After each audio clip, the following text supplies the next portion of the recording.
Noong July 2024, ang BINI ang naging unang Filipino pop act na gumanap sa KCON Music Festival, na ipinakita ang kanilang single na, Cherry on Top, sa pre-show ng KCON-LA sa Crypto Arena sa Los Angeles. Noong November 2024 naman, sila ang naging unang Filipino act na nanalo ng Best Asia Act Award sa MTV Europe Music Awards. Talagang malayo na din ang nararating ng BINI ngayon.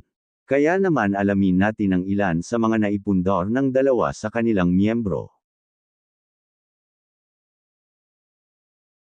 Siya si Mary Loy Ibes Kipri Calde, na mas kilala sa tawag na Maloy. Siya ay ipinanganak noong May 27, 2002 sa Lemery, Batangas, sa isang pamilya ng 4 na magkakapatid. Ang kanyang pamilya ay orihinal na nanirahan sa Lemery ngunit lumipat sa General Trias, Cavite. Nag-aral siya sa Japan-Philippine Institute of Technology sa Bulacan bilang scholar, kung saan nagtapos siya kasama ang kanyang co-member na si Colette noong 2024. Nagsimulang kumanta si Maloy noong siya ay 3 taong gulang. Sa kanyang mga taon ng pag-aaral, lumahok siya sa iba't ibang mga extracurricular na aktibidad, kabilang ang swimming at badminton varsity teams, nagsisilbing majorette, at sumali sa school chorale group. Miyembro siya ng grupo nang manalo ito ng 3 gintong medalya bilang kinatawan ng Pilipinas sa isang choral competition sa Malaysia noong 2018. Sumikat siya bilang miyembro ng BINI, isang girl group sa ilalim ng Star Magic label at ang talent agency ng ABS-CBN. Nagdebo ang grupo noong 2020 at mula noon ay nakakuha ng maraming tagahanga dahil sa kanilang mga kaakit-akit na kanta, mga pagtatanghal, at nakakaakit na mga personalidad, at sumikat ng husto ngayon ang kanilang grupo. Simula dito ay unti-unti nang nakilala si Maloy, at nagagawa o nakukuha na din niya ang kanyang mga gusto. Bagamat bago pa lang sumikat ang kanilang grupo, ay wala pang naipapakitang bagong bahay ang singer na bunga ng kanyang pagsusumikap. Ngunit hindi natin alam na baka nakaplano na ang lahat ng iyan para sa kanyang pamilya. Baka mayroon din siyang sariling kondominium, kung hindi man ay nagre-rento lang ito. Mayroon din siguro itong ordinaryong sasakyan na kanyang ginagamit dahil napaka-importante ito lalo na sa kanyang trabaho or mga taping sa mga music video nila. Wala rin itong naibahaging business sa ngayon, pero baka ito ang priority ng singer ngayon taon. Hindi kasing transparent ang net worth ni BINI Maloy gaya ng ilan sa mga sikat na artista, ngunit maaari pa rin magbigay ng pagtatantya batay sa kanyang pagiging bahagi ng BINI at iba pang mga kadahilanan. Ang BINI bilang isang grupo ay may tinantyang kolektibong netong net worth na kanila naman hinahati sa bawat miyembro. Ang kanyang estimated net worth ay $700,000 or 40 million pesos. Ang mga bilang na ito ay nagpapakita ng mga kinikita mula sa mga benta ng musika, merchandise, live performances, konsyerto, single, album, music video at pag-endorso ng mga brand. Bukod pa rito, ang tagumpay ng BINI sa mga streaming platform, social media, at sa mga live na konsyerto ay lahat ay nakakatulong sa kinikita ng grupo. Bagamat mahirap matukoy ng tumpak ang individual na net worth ni Maloy, malinaw na nakikibahagi siya sa tagumpay sa pananalapi ng lumalagong tatak ng BINI. Sa kanyang dedikasyon sa grupo at sa kanyang hindi may kakaila na talento, inaasahang mananatiling sentro si Maloy sa karera ng BINI at sa tagumpay nitong pinansyal. Habang patuloy na umuunlad ang industriya ng entertainment, ang kakayahan ni Maloy na umangkop at umunlad ay malamang na magreresulta sa mas malalaking pabuya sa pananalapi. Siya si Gwyneth Laguno Apuli, na mas kilala sa pangalan na Gwen. Siya ay ipinanganak noong June 19, 2003 sa Daraga, Albay, bilang bunso sa 5 magkakapatid at nag-iisang babae sa kanila. Namatay ang kanyang ama noong 4 na taong gulang pa lamang siya. Nagsimulang kumanta si Gwen noong siya ay 3 taong gulang. Siya ay naka-enroll din sa mga voice workshop upang pagbutihin ang kanyang mga kasanayan sa pagkanta.